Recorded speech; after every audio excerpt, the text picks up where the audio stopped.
অনুপ্রবেশ সহ রোহিঙ্গা ইস্যুতে প্রশাসনের উপর চাপ বাড়ানোর কৌশল নিল মথার যুব সংগঠন ওয়াইটিএফ। বেশ কিছুদিন আগে মথা বিধায়ক রঞ্জিত দেববর্মা স্বর গরম করেছিলেন এই বিষয়ে। সেই গরম স্বরের রেশ ধরে এবার ময়দানে নেমেছে মথার যুব সংগঠন।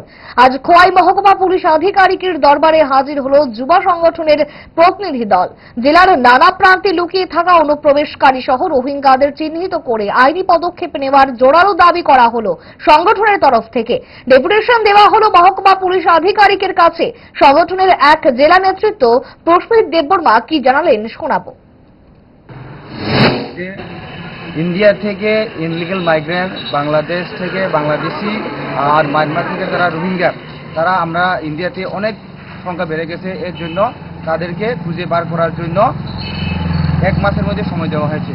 তো আমাদের খোয়াইও তো বাংলাদেশ বর্ডারের সাথে বর্ডার শেয়ার করে। এর জন্য আজকে আমাদের এসপি সাহেবের সাথে আমাদের খোয়াই ডিস্ট্রিক্ট ওয়াইটিএফের তরফ থেকে একটা মেমোরেন্ডাম দেওয়া হয়েছে, যাতে অতি সত্ত্বে আমাদের এই খোয়াই ডিস্ট্রিক্টও যাতে ভালো করে দেখে তারা দেখে এখান থেকে বের করে দেওয়া হোক। এই জন্য আজকে আমাদের খোয়াই এসডিপির কাছে ডেপুটেশনের উদ্দেশ্য এটাই। কি বলেছে উনি? উনি বলেছেন খুব এক্সাইটেড। উনি বলেছেন না, আমাদের কাজ তো এটা করারই, আপনারা যখন এসেছেন ডেপুটি রয়েছেন, এই ব্যাপারটা আমি আরো ভালো করে দেখবো, এই জিনিসটা বলে না, খুব এক্সাইটেড উনি এই সম্বন্ধে নিয়ে। ভালো খাবার দেখে অম্বলের কথা মনে পড়ে, তার সমাধান 5 দশক ধরে গ্যাস, অম্বল ও পেটের সমস্যার একমাত্র সমাধান গ্যাস নয়।